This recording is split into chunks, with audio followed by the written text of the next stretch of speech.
सुप्रबुद्धा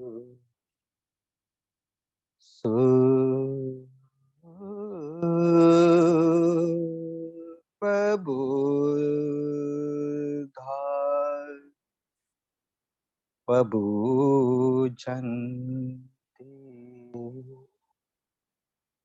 सुप्रबुद्धा प्रबुझन्ति सदा गौतमा सावका ये तं दिवाचरते च नीचं बुद्धं गता सति नीचं धम्मं गता सति नीचं संघं गता सति। बुद्ध धम्म संघ जो हमें सद्गतियों की ओर ले जाते हैं, जिन्हें हम तीन रत्न कहते हैं, इन तीन रत्नों के प्रति हम हमारे जीवन में, जीवन के केंद्र स्थान में रखकर हमारा जीवन को आगे बढ़ाते हैं, जिसे शरण गमन कहते हैं। इन तीन रत्नों को बार बार हमारे जीवन के हर टप्पे पे उनके साथ हमारी काया वाचा मन जो है उनके साथ पूरे घुलमिल होके हम अगर जीवन जीते हैं, तो ये जो गौतम के, बुद्ध के, तथागत के शिष्य है, पूरी जागृति के साथ प्रयास करते रहते हैं आगे बढ़ने के लिए। हम सतिपट्ठान में कायागता सती, वेदनानुस्मृति, धम्मानुस्मृति, वेदनानुस्मृति, अलग अलग ये जो प्रतिष्ठान है स्मृति के, इनके द्वारा सराव जैसे जैसे आगे बढ़ाते हैं, तो सत्यता की जो स्मृति है, सत्यता को देखना, अनुभव करना, उनके सहवास में रह के उनके जैसे बनने की कोशिश। हम जिस परिस्थिति में रहते हैं, जिस वातावरण में रहते हैं, जिस इर्द गिर्द में रहते हैं, वैसे ही हम बनते हैं। हमारे मित्र कैसे हैं, हमारे सहवास में रहने वाले हमारे सहचारी कैसे हैं, जहाँ काम करते हैं वहां की परिस्थिति कैसी है, अगर हम हमारे काया वाणी और मन से इन शरण के साथ रखते हुए आगे जाते हैं, तो हमारी जो हमारा शील है, सदाचरण है, वह भी मजबूती से आगे बढ़ेगा। जैसा जैसा हमारा दृष्टिकोण है, हमारी दृष्टि जो है विकसित होगी, हमारे दृष्टिकोण की जो क्षमताएं है, उनकी जो रेखाएं है विस्तीर्ण होती जाएगी। दूर दूर तक हमारे सम्यक दृष्टि से हम देख पाएंगे और हमारे भीतर के, हमारे जो अंतर मन में जो अंतर्दृष्टि विकसित होते जाएंगे, तो हम हमारी ऊंची चेतना से बुद्ध को समझ पाएंगे। और इसीलिए हम बुद्धानुस्मृति द्वारा बुद्ध के केवल जीवनी की नहीं, तो उनसे, उनके जीवन से हम सीख लेते हैं, उनकी शिक्षा से हम सीख लेते हैं। जैसे हम बुद्ध के निर्माण काया में देखते हैं कि एक मानव के रूप में जन्म हुआ, जिनका नाम सिद्धार्थ। हमारे जैसे ही उन्होंने जीवन जिया, हालांकि राजघराने में पैदा होके सभी सुविधा उपलब्ध होने के बावजूद, सुंदर पत्नी, पुत्र, लेकिन वह देखते हैं कि ये जो जीवन है, इस जीवन में मृत्यु भी है। जीवन और मृत्यु के सफर में व्याधियां है, जरा मरण, बुढ़ापा और मृत्यु, फिर से जन्म, फिर से वही चक्र। और इस चक्र को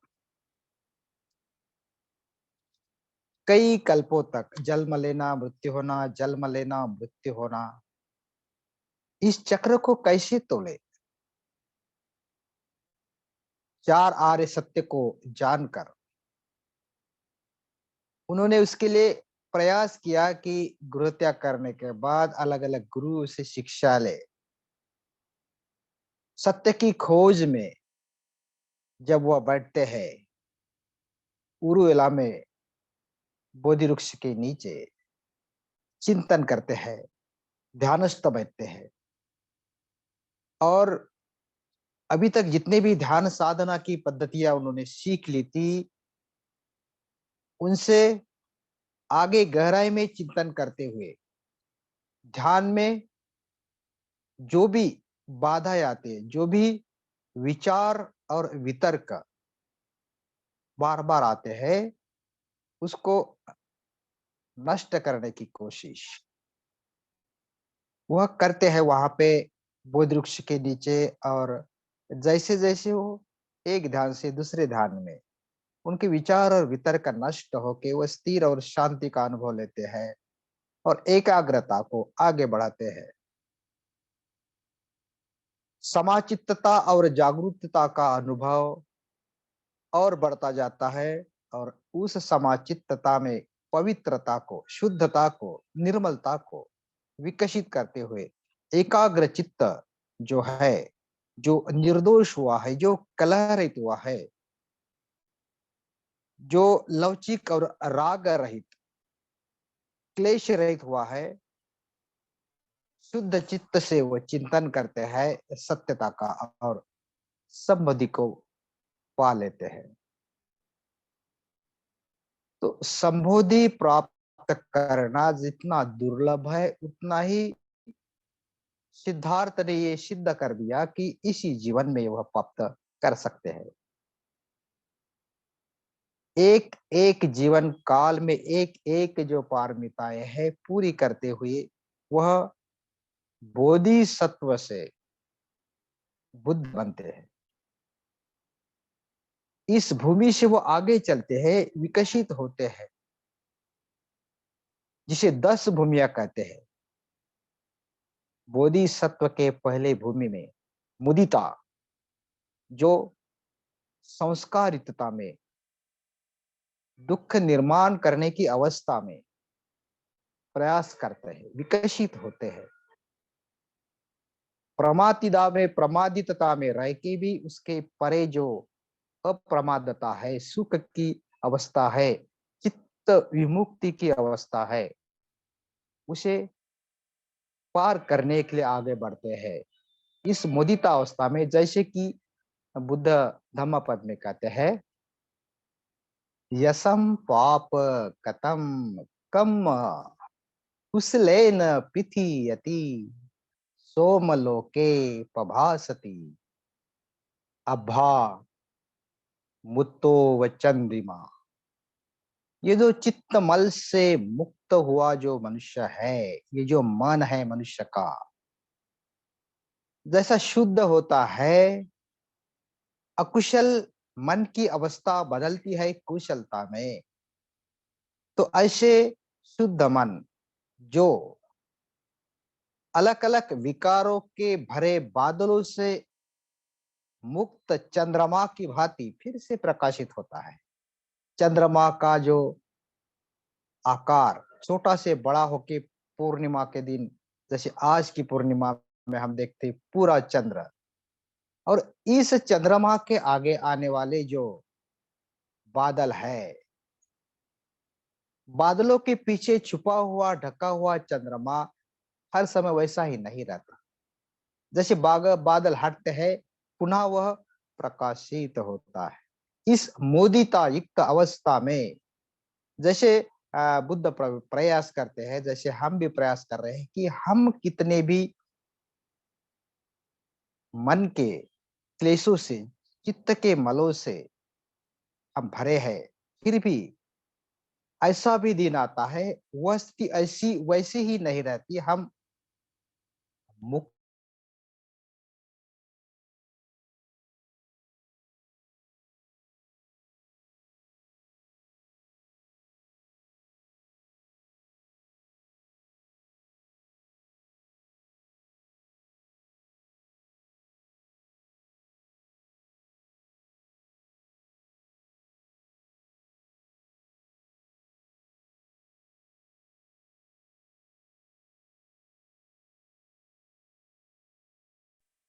जहाँ पे हमारे चित्त में, हमारे इंद्रियों के द्वारा बाहरी जगत से कई सारी चित्त के मल प्रवेश करते हैं। स्पर्शों के कारण, वेदनाओं के कारण हम तृष्णा में बहते जाते हैं, और हमारे अजागरूकता के कारण हमें पता ही नहीं चलता कि हमारे इंद्रियों से कब यह विकार हमारे भीतर आए। लेकिन बोधिसत्व जो है, ये दूसरी भूमि में, विमलता भूमि में जब प्रवेश करता है तो विकार से मुक्तता का अनुभव लेता है। वह करुणापूर्ण होता है, और जो मन है वह विशाल होने लगता है, सभी के प्रति समानता का भाव रखता है, और इससे वह जो किसी का अगर अवगुण दिखता है तो उसको बढ़ावा भी नहीं देते हैं, जैसा है वैसा देखने की कोशिश करते हैं। और किसी के गुण भी दिखता है तो उसको बढ़ा चढ़ा के भी नहीं बताते। तो जैसा है वैसा जो है, वह देखने की जो दृष्टि है,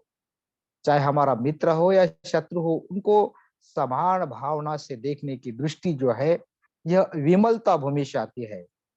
और जब ऐसा चित्त होता है जो प्रमुदित है, शुद्ध है विमलता भूमि में, वैसा चित्त प्रभाकारी, तेजोमय, दर्पण के भांति चमकता हुआ पारदर्शी अवस्था में वह अनुभव आता है कि जो अनात्मता जो है, जो अनित्यता जो है, बदलाव जो है, उसे जानकर उसमें अनात्मता का स्वभाव जो है, कोई ठोस ऐसी बात नहीं है। चाहे मित्र हो, शत्रु हो, जो हर प्राणी, हर वनस्पति, सभी में एक समान जो बात है, जिसे अनात्मा धीरे धीरे वो समझने की कोशिश करते हैं, प्रभाकारी से प्रज्ञा की ओर बढ़ते हैं। और चौथी भूमि जो है, जिसे अचिरमति कहते हैं, इस अचिरमति भूमि में जो अष्टांग मार्ग है, जो सर्वश्रेष्ठ है, जो चार आर्य सत्य का विपाग, उपाय, कारण,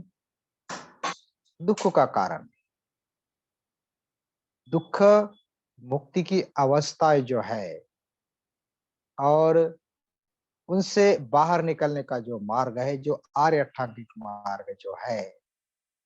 आर्य अष्टांग मग्गा सच्चानम चतुरम पदम, सच्ची ऐसी बात जिसमें है, उसको देखने की, समझने की अवस्था जो है, इस अचिरमती भूमि में वह प्राप्त करता है, जिसमें जो प्रयासों के द्वारा,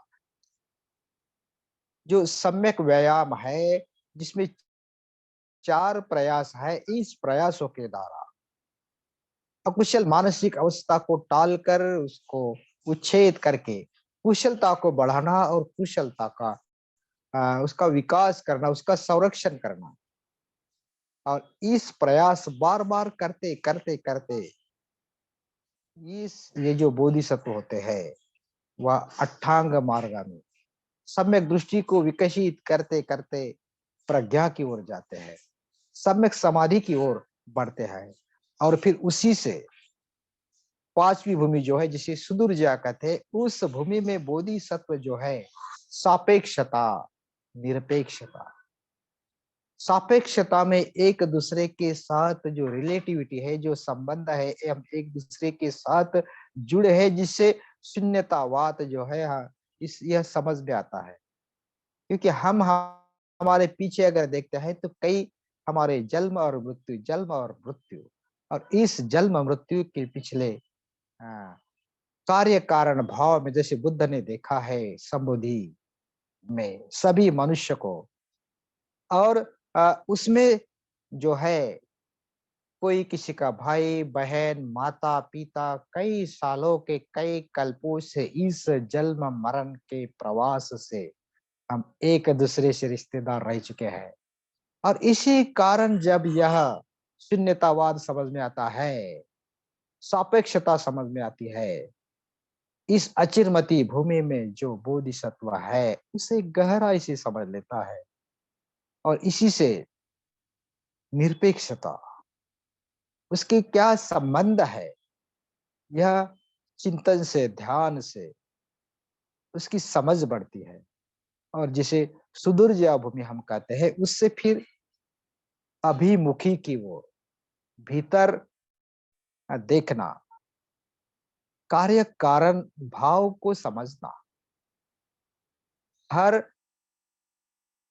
कारण जो है निर्माण करता है चीजों को, और कारण को नष्ट करने से चीजें नष्ट होती है। और इसे समझना जिसे प्रकृति समुत्पाद कहते हैं, जिससे जो भवचक्र में 12 निदान का अभ्यास दिया है, इन निदान चेन के द्वारा इन निदानों के समझने के द्वारा जो एक के कारण एक बनी है, इस चेन को जैसे जैसे हम इस अभिमुखी भूमि में समझने की कोशिश करते हैं, तो हमारा अज्ञान दूर होता है। अज्ञानता दूर होना दुख को नष्ट करना है। अज्ञान यही दुख का कारण है, और अज्ञान से ही लोभ बढ़ता है, तृष्णाएं बढ़ती है, और एक दूसरे को यह पलाते हैं। जैसे सांप मुर्गा और डुक्कर भाव चक्र में बताया है, एक के कारण दूसरा और दूसरे के कारण पहला, ऐसा ही कार्य कारण भाव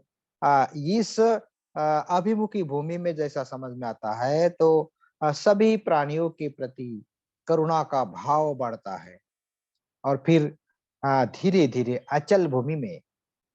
बोधिसत्व प्रवेश करता है, जहाँ स्थिरता है, शांति है, कोई भागदौड़ करने की जरूरत नहीं है, कोई प्रयासों की जरूरत नहीं है। जैसे ही हम सफर में आगे बढ़ते हैं, शुरू में शक्ति लगाना पड़ता है, लेकिन धीरे धीरे राह पर हम आगे जाते हैं तो सहजता से आगे बढ़ जाते हैं, कृतकृत होते हैं उन परिस्थितियों के प्रति, उन साधनों के प्रति जो हमें आगे बढ़ाने के लिए मदद करते हैं। सहजता से, कुशलता से हम एक हो जाते हैं, कर्म को आगे बढ़ाते हैं, और जिस कर्म को करते हैं, जिस काम को हाथ में लेते हैं, उसे सफल बनाते हैं, जिसे अचल भूमि कहते हैं। और नवी भूमि जिसे साधुमती कहते हैं, उस साधुमती भूमि में सभी धर्म के प्रति का जो ज्ञान है, सभी दिशाओं का जो ज्ञान है, जो मन में निर्माण होने वाले अलग अलग धर्म है, धर्म के कारण को देख पाते हैं, उनके उगम को देख पाते हैं। और अगर इसे समझते हैं तो कारण को नष्ट करने की क्षमता जो है, उनकी जो पद्धतियां जो है विकसित हो जाती है, और स्थिरता के साथ सभी धर्मों का ज्ञान होता है, जिसे जिस भूमि में साधुमति हम कहते हैं। साधुमति इस अवस्था में ये जो समय और काल जो है इससे परे जाने की अवस्था होती है। जैसे कि कर्ता और कर्म भेद को मिटाना, मेरा और दूसरा आप पर, मैं जो भी कर रहा हूं तो मैं नाम की कोई चीज नहीं मेरे भीतर नहीं है, जिसे मैंने मैं करके पकड़ा है, उससे वो मुक्त होता है, और सहजता से सभी प्राणी मात्र के प्रति करुणा भाव से कार्य करने की जो क्षमता है उस बोधिसत्व में विकसित होती है। और फिर दसों भूमि में यह बोधिसत्व प्रवेश करता है। दसवें भूमि में जहाँ धर्म मेघ जो दिव्य दृष्टि है, जो सिद्धार्थ ने प्राप्त की है, इन दिव्य दृष्टि के कारण उनके चक्षु खुलते हैं, बढ़ते जाते हैं, और उसी से ही सम्यक संबोधि की प्राप्ति होती है। उन बोधि वृक्ष के नीचे बैठ के सिद्धार्थ ने जो साधना की है, प्रयास किया है, इस 10 भूमि से वो आगे बढ़ते बढ़ते संबोधि की जो ऊंची अवस्था है, चेतना की जो ऊंची अवस्था है, जो प्राप्त की, जिसे हम बुद्ध कहते हैं, जिसे हम सम्यक संबुद्ध अरिहंत, जो विद्याचरण प्राप्त है, जो सुगत है, जो लोक विदु है, लोगों के सभी रहस्य को, उनके कारण और परिमाण को, उनके कर्म और पुनर्भव को जानने वाले ऐसे सम्यक संबुद्ध, जो पुरुष धम्म साथी है, जो जैसे कि कोई पदभ्रष्ट या उछला हुआ घोड़ा है, वो काबू में नहीं कर पाते, इसको काबू करना, हमारे चित्त जो भटकने वाला है, चंचल है, बंदरों के भांति उथल पुथल करने वाला चित्त, उसको नियंत्रित करना, उसको काबू में लगाना, जिस तरह उसको ढल पाते वैसा उसको निर्माण करना, ऐसे पुरुष धम्म सारथी बुद्ध को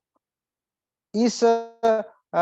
जो देव और मनुष्य शास्त्र यक्ष किन्नर सभीयों को मदद करने वाले, सभीयों को धम्म के देशनाओं के द्वारा लाभान्वित करने वाले बुद्ध, भगवान बुद्ध, जिन्होंने सभी जो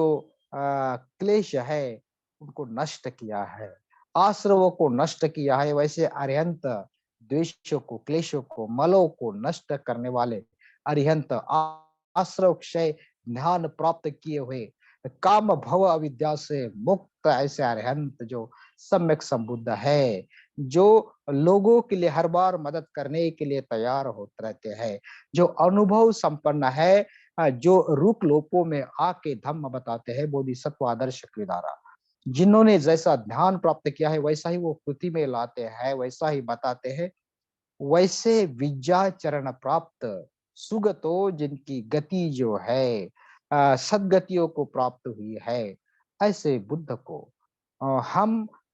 बुद्धानुस्मृति साधनाओं के द्वारा जानने की कोशिश करते हैं, उनके सहवास में रहने की कोशिश करते हैं, उनको अनुभव करने की कोशिश करते हैं। जैसे जैसे हम एक रूप होते जाएंगे, हमारे चित्त के भीतर के हमारे क्षमताओं को, हमारी शक्तियों को जैसे जैसे हम परखने की कोशिश करेंगे और उनके भीतर के शुद्ध मन को अनुभव करेंगे, फिर हमारे भीतर बुद्ध निर्माण होने की क्षमता हम करेंगे, जो किच्छो बुद्धानुपादो है। मन के भीतर के बुद्ध को निर्माण करना दुर्लभ ऐसी बात है। प्रयासों के द्वारा, बार बार के साधनों के द्वारा, चिंतन के द्वारा हम बुद्ध के सहवास में जाते हैं, इन बुद्धानुस्मृति से। जैसे जैसे हम ऐसे सत्य के सानिध्य में बार बार रहकर, बुद्ध के नाम स्मरण के द्वारा, बुद्ध की यादों के द्वारा, बुद्ध की जो आ, आ, तेजोमय काया है, जो निर्माण काया जो हम नहीं देख पाते, जिसको हम पुतलों में, मूर्तियों में, प्रतीकों में देखते हैं, लेकिन तेजोमय काया जो है शरीर से बुद्ध नहीं है, फिर की उनकी जो चेतना है, ऊंची चेतना है, विकसित चेतना है, यह दूर दूर तक फैले हुए अनंत आकाश ब्रह्मांड में कई सारे बोधिसत्व, कई सारे जो बुद्ध जो है, जिनकी चेतना जो है, इस तेजोमय काया के द्वारा हम अनुभव कर पाते हैं बुद्धानुस्मृतियों से। बस जीवन में उतना ही, अगर बार बार बुद्ध के हम चरणों में लीन हो के हमारे शरण गमन को बढ़ाते हैं, क्योंकि हमारे भीतर के क्लेशों को, मारों को नष्ट करना सहजता से, इस हमारे इतने जो प्रयास है जिसमें हम जिंदगी जी रहे हैं, हम दफ्तर में काम करते हैं, खेतों में काम करते हैं, कोई व्यवसाय करते हैं और कई सारी चिंता, व्यस्तता, परेशानी में रह के प्रयास करते हैं, एक रूपता और एकाग्रता, उसके साथ साथ सकारात्मकता, और फिर हम हमारे क्लेशों को दूर करने की कोशिश ध्यानों के द्वारा, चाहे आनापानसति हो, मेत्ता भावना हो, उससे हम कोशिश करते हैं कि हमारा चित्त जो है वो स्थिर हो, शांत हो और हमारी समता भावना विकसित हो। इस समता समता भाव विकसित होने से हम अंतर्दृष्टि की जो ध्यान है, विपश्यना ध्यान है, जैसा है वैसा देखने का हमारा जो सराव है, उसे विकसित करते हैं और फिर उसके अंतर में, हमारे चित्त के भीतरी अंतर मन में हम जैसे-जैसे हमारे चेतना को ऊँचा उठा पाते हैं, शुद्ध करके जैसे-जैसे हम विकसित करते हैं, हमारे चेतना को, जैसा बुद्ध ने किया है, हम भी करने की कोशिश करते हैं। उनके मार्ग पर चलकर, जिसे हम बुद्धम शरणम कैसे बार-बार बुद्ध के शरण में जाके बुद्ध के बुद्धानुस्मृति के द्वारा बार-बार उनके हमारे नज़रों के सामने बुद्ध की पूरी जो तेजोमय काया है, बुद्ध की निर्माण काया है, बुद्ध के अलग-अलग रूप है, अलग-अलग रंगों में हम देखने की कोशिश करते हैं। उनके अलग-अलग मुद्राओं को देखने की कोशिश करते हैं। उनकी अलग-अलग जो भौतिक उनकी जो काया है, जो कोई प्रतिमाओं में, प्रतीकों में हम देखते हैं। उनके भीतर देखकर, उनके भीतर जाने की कोशिश की, उनकी तेजोमय काया जैसे दूर-दूर तक फैले हुए अनंत आकाश में जो शून्यता का प्रतीक है, शुद्ध आकाश जहाँ सूरज जो है, जब डूबता है तो उनकी रोशनी तेजोमयता के साथ फैलती है सभी ओर, सभी दिशाओं में और बादलों में भी चमकाती है प्रकाश के परिवर्तन द्वारा। और सुंदरता जैसी हम निखारते हैं हमारे भीतर के चित्त के मन के भीतर सुंदर होने के कारण हम उस सुंदरता को निखार पाते हैं। वैसे ही हमारा चित्त जो है इस अंतर्दृष्टि के द्वारा, विपश्यना के द्वारा, शुद्धता के साथ हम मन की, चित्त की ऊंची अवस्था निर्माण करते हैं, तो बुद्ध की जो तेजोमय काया है उन्हें देख पाते हैं, जिसे बुद्धानुस्मृति कहते हैं। हम बुद्ध को तभी देख सकते हैं जब हमारी चेतना की अवस्था ऊंची हो। हम बुद्ध के बार-बार सहवास में रहे